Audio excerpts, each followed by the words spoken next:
them is available at the moment. So please leave a message and we'll get back to you. This year's been a mixed year for apples.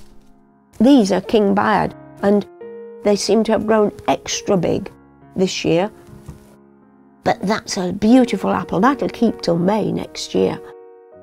This is the one that supplies my breakfast and dinner, cutting it up and microwaving it and adding either cheese or yoghurt or some fancy stuff. I can't reach most of the branches because I'm not much bigger than the cows.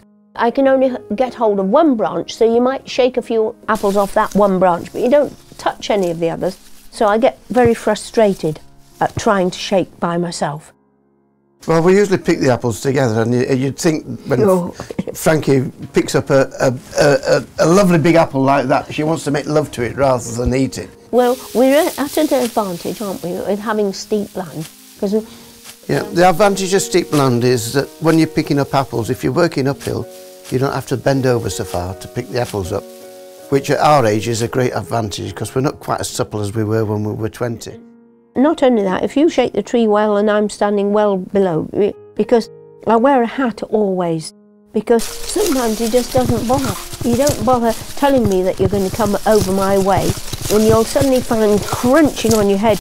You get one of these bouncing down and then you just, from 30 foot. Just look to see what it was and you get another one in your face.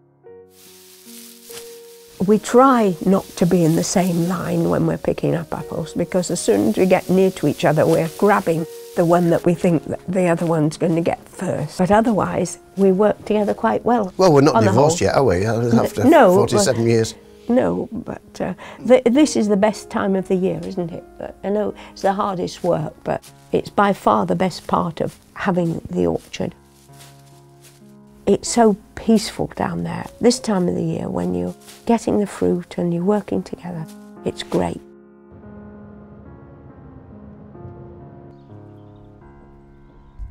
Traditionally, the wassail was on 12th night, but we usually have our wassail the end of January, beginning of February, by which time we've already started to prune our apples. Now, a wassail is where you go and you bless the tree and hope that they'll have a good harvest, and you frighten away the bad spirits out of them with as many instruments as possible, dustbin lids, saucepans, whistles, and shotguns. They have to be very carefully monitored, but they do have shotguns. And then we go... Nobody's monitored me yet. No, but we then go and give the trees a feed of toast and of course cider. Shake it onto the tree, feed the tree with toast, and then we wassail it. We have a little rhyme that goes on quite a long time. Then the shotguns fire through the trees to shoot off the spirits and do most of the frightening. And then go and drink mulled cider. And then we drink mulled cider. I do enjoy pressing apples because I'm swimming 20 lengths less, because I know that you will be getting up unnecessarily. I told you that you could stay in bed because there's no need for you to get up. People die in bed. So you insist on starting up, make me feel guilty. So good. The most we can bottle in a day is about 600 litres, and we can press that in probably 4 or 5 hours. Once we get the system going, we probably get about 6 or 7 batches through in a day. And then it's a two-man job, because once you have to wash the bottles, having to make the boxes, having to put them in boxes, put them away, fill the bottles, put them in the pasteuriser. Each bottle is handled about 4 or 5 times.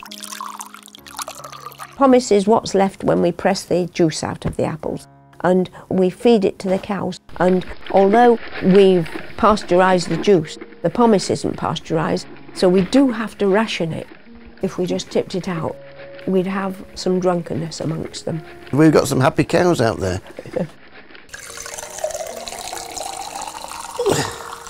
Lovely.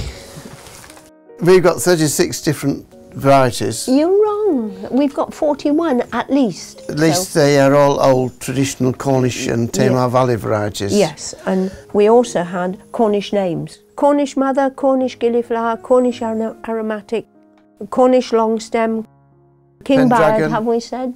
Pendragon, we can't miss Pendragon out. Cornish pine, I didn't think I mentioned. There's a good girl, Freckle, good girl. Good boy, Chieftain. Tea time, is it?